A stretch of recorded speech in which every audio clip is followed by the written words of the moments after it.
Welcome back mga kababayan sa Tagalog Crime Stories kung saan ibinabahagi ko ang aking obsession sa true crimes at isinasalaysay ko ito sa Tagalog. Kung gusto mo ang mga ganitong contents, make sure to subscribe at turn on all the notifications para lagi kang updated sa mga bago kong videos. Kung gusto mo naman na suportahan ang aking channel sa ibang paraan, you may do so by checking these options. Noong February 21, 2000, ang mag-asawang Branzuela ay masayang sinalubong ang pagdating ng lalaking sanggol na pinangalanan nilang Tashane Joshua o mas kilala sa tawag na Tats. Ang kanilang pamilya ay tahimik na naninirahan sa Zone 1, Barangay Fort Bonifacio na makikita sa siyudad ng Taguig. Bagamat ang kanilang pamilya ay hindi matatawag na mayaman sa standard ng iba, ang mga magulang naman ni Joshua ay sinigurado na may bibigay nila ang pangangailangan ng kanilang mga anak. At katulad ng ibang mga tao para sa ama ni Joshua, hindi nila maibibigay ang maayos na pamumuhay sa mga ito kung mananatili lamang siya sa Pilipinas. Kaya kahit mahirap ay nang ibang bansa ito. Sa loob ng ilang taon na pananatili nito sa abroad, ay nabigyan niya ng maayos na buhay ang kanyang pamilya. Bagamat mahirap na hindi niya nakakasama at nadadaluhan ng mga espesyal na okasyon sa buhay ng mga ito, sinisigurado naman niya na kapag siya ay uuwi ay may pasulubong siya sa kanyang mga anak at madalas din itong dalhin ang kanyang pamilya sa iba't ibang lugar. Pagkalipas ng ilang taon, sina Joshua ay lumaki at kahit mag-isa silang napalaki ng kanilang ina ay naging maayos ang pag-uugali ng mga ito. Ang magkapatid ay close sa isa't isa at ang kwelang si Joshua ay inilarawan din na isang napaka-sweet na kuya sa nakakabata nitong kapatid na si Nicole.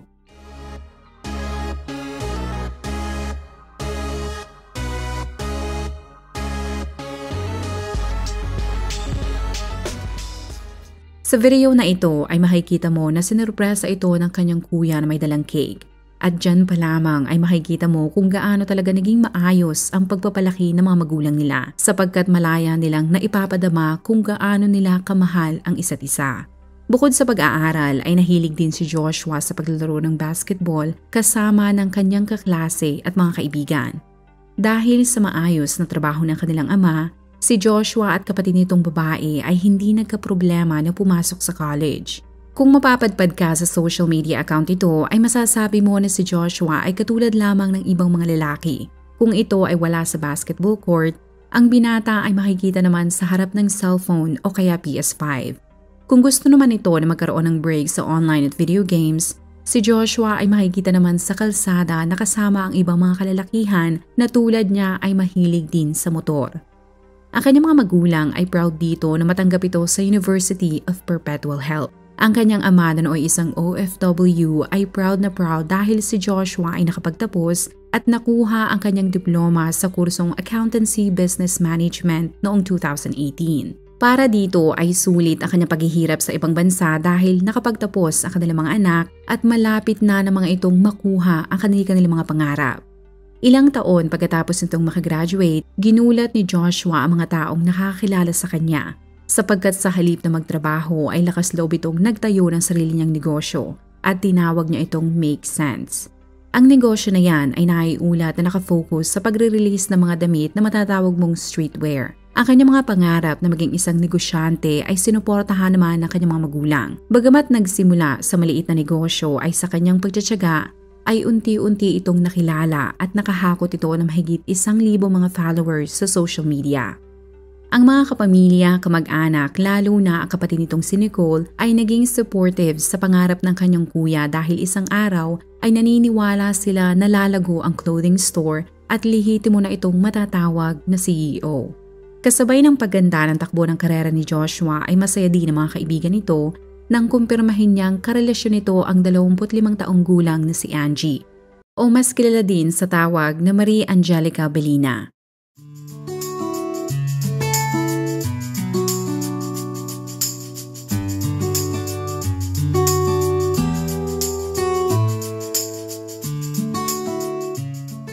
Bagamat mayroon silang halos 3 taon na agwat ay hindi yun naging issue kay Joshua sapagkat alam ng binata na kaya niyang sabayan ang level ng maturity ng kanyang nobya. Si Angelica ay naiulat na born and raised sa barangay Patchoka na matatagpuan sa siyudad ng Calapan na parte ng probinsya ng Oriental Mindoro. Katulad ng pamilyang Valenzuela, ang ilan sa pamilya din ni Angelica ay nasa ibang bansa. Kaya maaaring isa sa dahilan kung bakit sila kaagad nagkasundo ay ang hirap nilang naranasan na mawalay sa kanilang mahal sa buhay. Base sa report, ang ina at kapatid nito ay nasa Japan. Ang mga ito ay ginawa ang lahat hindi lamang para mabigyan ng maginhawang buhay sina Angelica, ngunit gusto rin ng mga itong matuto ang kanilang mga naiwan sa Pilipinas para hindi mahirapan sa hinaharap. Sa ganda ng pisikal na anyo ni Angelica ay bata pa lamang ito ay nakitaan na siya ng posibilidad na kung magabayan ito ng maayos ay malayo ang mararating nito. Ang kagandahan nito ay kaagad napansin ng mga guro niya sa elementarya. Kaya si Angelica ang laging ipinapadala ng kanilang eskwelahan kung merong pageant. Sa pahayag ng best friend nito na si Shani ay ibinahagi niya na hindi lamang maganda ang panlabas na anyo ni Angelica, pero ito ay napakabuting tao din at isang tunay na kaibigan. Ang inisyal na plano na hindi ito mangingibang bansa ay nagbago sapagkat sa limitadong oportunidad sa bansa, sa huli ay pumunta din si Angelica sa Japan at ilang taon din itong nagtrabaho doon. Bagamat malayo sila sa isa't isa ay naging madalas ang pag-uusap nila ni Shani na malaki ang tulong sa homesickness na nararamdaman ni Angelica. Kung makita mo ang mga larawan at video nito sa Japan ay masasabi mong kahit malayo siya sa nakagisnan niyang buhay sa Mindoro ay hindi naman ito nahirapan na maka-adjust dahil nakakasama niya ang kanyang kapatid. Nang matapos ang una nitong kontrata ay bumalik sa bansa si Angelica at doon na nga sila nagkaroon ng relasyon ni Joshua. Ang pamilya ni Angelica ay masaya nang ito ay makauwi sa Mindoro at nang matapos ang pagbabakasyon niya ay nanatili ito sa Taguig bago ang kanyang nakatakdang flight pabalik ng Japan. Ang pamilya ni Joshua ay hindi naging problema at hindi sila nang-alam sa love life nito sapagkat hindi na ito menor de edad. Noong 2022 ay makikita mo sa larawan na ito na masaya ang pamilyang Valenzuela dahil umuwi mula sa ibang bansa ang kanilang padre de pamilya. Pero 4 na buwan pagkalipas maipost ni Nicole ang litratong yan, ang mga ngiti sa kanilang labi ay mapapalitan ng pighati. Dahil ang makulit, masayahin, mabait at palakaibigan na si Joshua ay paglalamayan na sa edad na 22.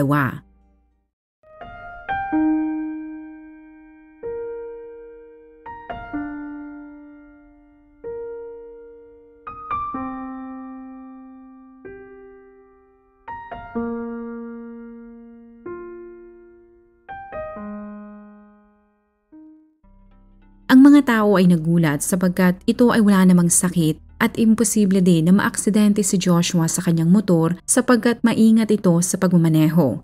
At ni minsan ay hindi nito pinatakbo ang motorsiklo kung ito ay nakainom ng alak. Mabilis na kumalat ang nangyari kay Joshua at ilang oras pagkatapos nitong mamatay, nalaman din ng mga tao na bukod dito ay pinatay din ang girlfriend nito na si Angelica at nadamay din ang kaibigan at grab driver nila na si Mark Ian Desquitado. Ang kanilang pamilya ay nanawagan ng hustisya at sa news footage na ito na naiulat noong August 21, 2022, ang mga otoridad ay nagtungo sa labas ng transient house sa Taguig. Doon ay wala na silang ibang nakita kundi ang bakas ng karahasan na nangyari, tulad ng tuyong mga dugo sa labas ng gate. Sa salaysay ng residenteng ito ay binahagi niya na bandang 3:20 na madaling araw, ang mga taong mahimbing na natutulog ay nakarinig ng sunod-sunod na putok ng baril. Sa tansya niya ay 4 na putok ang umalingaw-ngaw.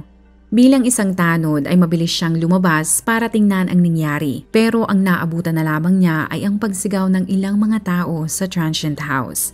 Sa paunang investigasyon, ang salarin ay binaril ang 3 at mabilis itong umalis sa lugar sakay ng isang van. Naisugod pa ang mga ito sa pinakamalapit na ospital pero lahat sila ay idineklarang dead on arrival. Ayon sa mga investigador, ang maaaring motibo sa krimen ay love triangle. Wala pang isang araw simula nang pumutok ang balita, ang mga otoridad ay mabilis na ibinahagi na ang salarin sa triple murder ay walang iba kundi ang 28 taong gulang na si Julian Paningbatan Jr. o mas kilala din sa tawag na Jimboy, na residente ng Bayambang, Pangasinan. Ang mas nakakagulat dito ay ang hinihinalang suspect ay dati palang seaman 2nd class sa Philippine Navy. Base sa ulat ay naging inspirasyon ni Jimboy ang kanyang ama na si Julian Sr. na isang retradong Navy din. Kaya noong 2016 ay sumali ito sa puwersang militar. Ngunit wala pang 3 taon mula sa serbisyo ay iniwan ito ang Navy. Kaya sa record, siya ay lumalabas na nag-awol o absence without leave. Sa bilis ng pagkalat ngayon ng impormasyon sa internet, ang mga tao ay ginamit ang social media para ikalat ang pagbumukha ni Jimboy. Base sa report, ang mga magulang nito sa Bayambang, lalo na ang ama nito ay nag-alala sa kanilang seguridad sapagkat sinabi nito na maraming mga tao ang umaaligid sa kanilang bahay.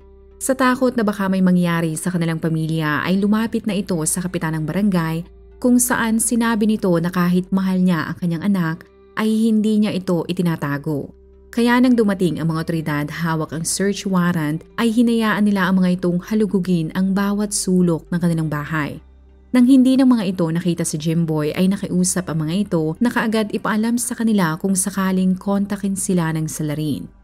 Habang pinaghahanap ang sospek halos 1 linggo pagkatapos mangyari ang krimen, nang makauwi na mula sa ibang bansa ang ama ni Joshua, ang mga ito ay emosyonal na nagpaalam sa libing ng binata. Ang burol naman ng isa pang biktima na si Mark Ian ay dinaluhan din ng mga kasamahan nito sa fraternity at nanawagan din sila ng hustisya. Nang mailibing ang lahat ng biktima, ang kaso ay tila natenga. Pero ang pamilya ng mga ito ay hindi tumigil sa pananawagan ng hustisya, kaya naman naging viral ang kaso. Noong September 1, 2022, isang magandang balita ang nakarating sa kanila dahil ayon sa mga otoridad, si Jimboy ay handa ng sumuko. Nang ito ay maaresto ay doon pa lamang natuklasan ng ibang mga tao na naging top 3 most wanted na pala ito bago pa mangyari ang krimen.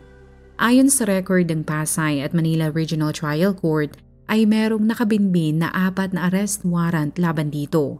Ang 2 warrant ay dahil sa paglabag nito sa New Anti-Carnapping Act of 2016 na na-issue noong 2021 at 2022. Ang 2 pang warrant ay dahil naman sa pagnanakaw nito. Kinumpirma din ng mga otoridad na si Jimboy ang kasama ni Angelica ilang minuto bago mangyari ang krimen. Nang ito ay mabasahan ng Miranda rights ay opisyal siyang sinampahan ng 3 counts of murder.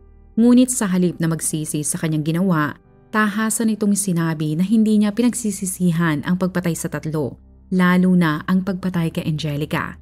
Dahil para sa kanya ay nararapat lamang ito na patayin. Dahil ang OFW ay di umanong manggagamit, mukhang pera, maluho at higit sa lahat ay niyurak-yurakan ito ang kanyang okay pagkatao. lang naman sa akin kahit hindi ako maganda. Basta ang importante, mas pangit ka.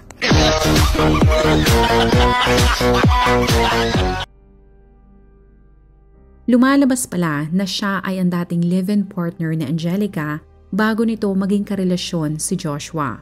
Sa interview ay wala na itong ibang sinabi kundi sirain ang pagkatao ni Angelica. Ayon kay Jimboy ay nang makilala niya ang Mindurenya, ang una niyang napansin ay ang pisikal nitong kaanyuan. Pero kalaunan ay tuluyan ang nahulog ang loob niya dito sapagkat napakabait ni Angelica. Noong una ay naging maayos ang kanilang relasyon pero habang nagtatagal ay napagtanto niyang kahit ibigay niya ang lahat kahit ang buwan pa sa kanyang nobya ay hindi ito magiging kontento. Di umunoy inapak-apakan nito ang kanyang pagkalalaki at hindi rin siya nito nirespeto. Sinabi ni Jimboy na noong sila ay naging magkarelasyon ay nakadestino pa siya sa Cavite City. Kaya para makita si Angelica ay madalas siyang bumabiyahe sa Mindoro. Sa tuwing siya ay pupunta sa bahay nito ay wala siyang mapagsidla ng kasiyahan dahil tanggap na tanggap siya ng pamilya ng dalaga. Wala din siyang problema na single mother si Angelica at tinuring niyang parang anak ang anak nito sa dati nitong boyfriend. Ngunit kahit tila maayos naman ang takbo ng kanilang pagsasama, sinabi ni Jimboy na hindi nagtagal ay gusto nang lumagay ni Angelica sa tahimik. Ibig sabihin ay gusto nitong magsama na sila sa iisang bubong. Ngunit ang paglipat niya sa probinsya ay imposible dahil una ay wala siyang ipon at ang sahod niya sa Navy ay hindi naman ganon kalakihan. Dahil sa kakarampot niyang sahod, minsan nga ay sinusuot na lamang niya ang kanyang uniform makalibre lamang sa barko. Ang issue na yan ang laging rason ng kanilang pagtatalo hanggang sa punto na pinipili na siya ng kanyang nobya kung ano ang mas importante, ang kanilang relasyon o ang trabaho niya. Sa takot na baka mawala sa kanya si Angelica ay mas pinili niya ito at iniwan ang Navy. Kahit walang kasiguraduhan kung ano ang magiging buhay nila sa probinsya at kung ano ang magiging trabaho niya doon, si Jimboy ay tinanggap ng pamilyang Belina sa kanilang bahay at ang ina ni Angelica ay itinuring na rin siyang parang anak. Pero ayon kay Jimboy ay noong una lamang naging maayos ang lahat dahil sa pagtagal na nakikitira siya sa mga ito ay harap-harapan na siyang nililibak. Ang pamilya ni Angelica ay di umanong lagi siyang sinasabihan na batugan, palamon at pabigat. Kaya tinangka niya maging bodyguard ng mayor pero hindi naman siya natanggap. Sa huli, ang naisip niyang paraan upang matigil na sa panlalait ang pamilya ni Angelica ay nagtayo siya ng maliit na pwesto kung saan nagtinda siya ng pares. Ngunit ang kakarampot niyang kita at minsan ay wala pa ang naging dahilan kung bakit lagi silang nag-aaway. Nalaman din niya na ang kapatid at ina nito ay unti-unti na palang kinukumbinsi si Angelica na iwanan siya sapagkat wala itong mapapala sa kanilang relasyon. Mas lumago pa ang tensyon sa loob ng tahanan ng mga Belina nang malaman nilang nagdadalang tao pala si Angelica. Kaya upang makasigurado na magiging okay ang lahat sa pagbubuntis nito, minabuti ni Jimboy na magtrabaho sa Maynila. Ngunit sobra siyang nagalit nang ang di umanong pinagbubuntis ni Angelica ay pinalaglag nito sa udyok ng ina at kapatid nito sa Japan. Ngunit sa halip na maghiwalay ay nanatiling magkarelasyon ang dalawa hanggang magdalang tao muli sa Angelica at isinilang nito ang isang sanggol na lalaki. Kung tatanungin mo si Jimboy ay sasabihin nito na lagi niyang binibigyan ang kanyang live-in partner ng pera. Ngunit para naman sa pamilya ni Angelica, ni Singkong Duling ay hindi ito nagbigay. Dahil sa totoo lamang, simula sa unang prenatal visit nito sa OB hanggang mga anak ito ay sila ang gumastos. Bukod sa isyu ng pera ay ang kinagagalit din ni Jimboy ay ang pagiging malandi ni Angelica sapagkat ito ay di umano'y nakikipag-usap pa rin sa ex nito na ama ng una nitong anak. Ngunit para naman sa pamilyang Belina, kahit pagbali-baligtarin pa rin ang mundo ay hanggat gusto ng ama ng bata na maging parte siya ng buhay nito at magsustento ay walang magagawa si Jimboy kundi ang tanggapin na habang buhay na magiging parte ng paglaki ng bata ang dating nobyo ni Angelica. Dahil yun ay tinatawag na co-parenting na tila hindi alam ni Jimboy. Nang maipanganak ni Angelica ang sanggol ay doon na lalong lumaki ang kanilang issue sapagkat hindi consistent o madalas ang pagbibigay ni Jimboy ng sustento. Kaya ang dating pagmamahal na nararamdaman ni Angelica ay napalitan ng sama ng loob at unti-unti din itong na-fall out of love.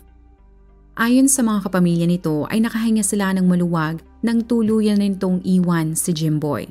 At sa kadahilanan na nasa early 20s pa lamang ito, si Angelica ay tinanggap ang alok na makapag-abroad sapagkat napagtanto nitong hindi na lamang isa ang dapat niyang suportahan kundi dalawang mga bata.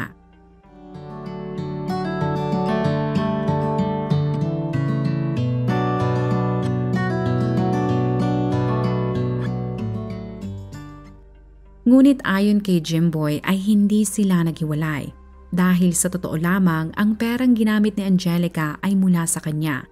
Ayon sa ama ni Jimboy ay isa sa kanilang sasakyan ay isinangla pala nito para lamang merong magamit na pambili ng ticket si Angelica. At nangako ito na sa tuwing makukuha niya ang kanyang sahod ay buwan-buwan itong magpapadala. Sa Japan ay talagang naging maayos ang buhay ni Angelica.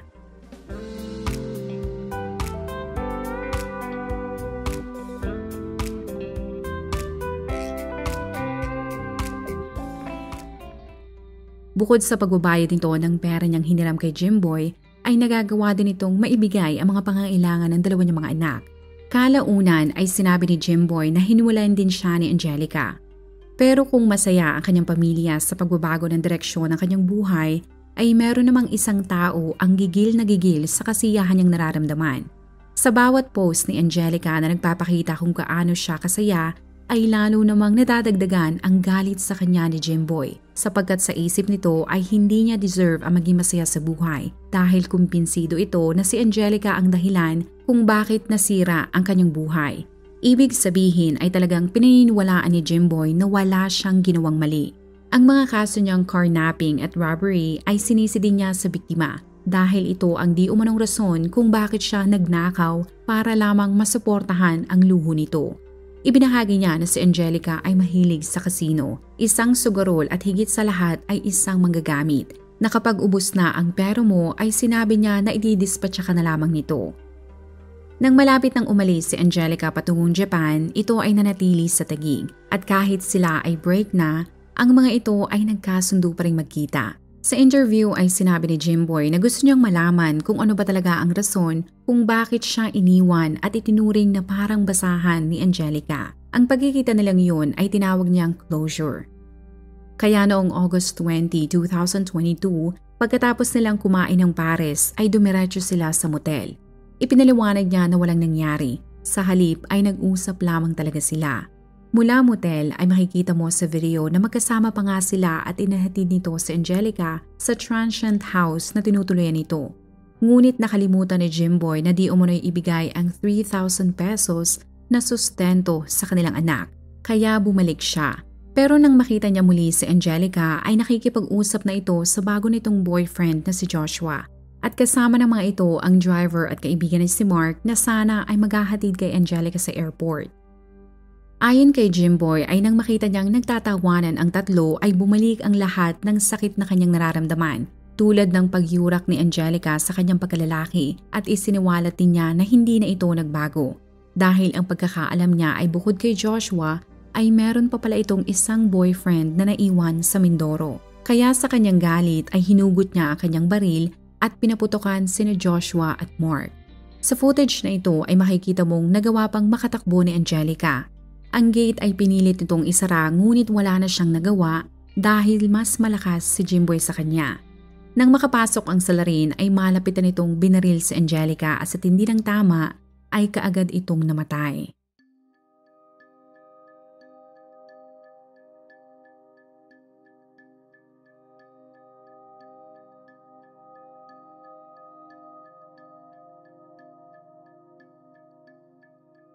Sa kadahilanan na hindi pa noon naaprubahan ang arrest warrant sa kasong 3 counts of murder, ang mga otoridad ay ginamit ang 4 na nakabinbing arrest warrant laban kay Jimboy.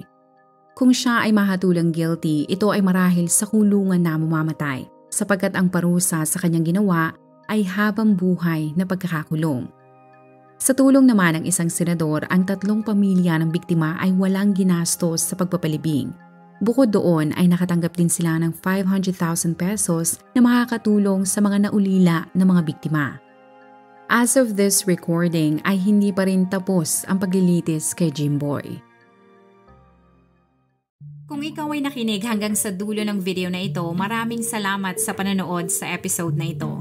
Please consider leaving a comment or i-like ang video na ito. At kung may kaso ka na gusto mong i-cover ko, please let me know. Magandang araw sa iyo, kabayan.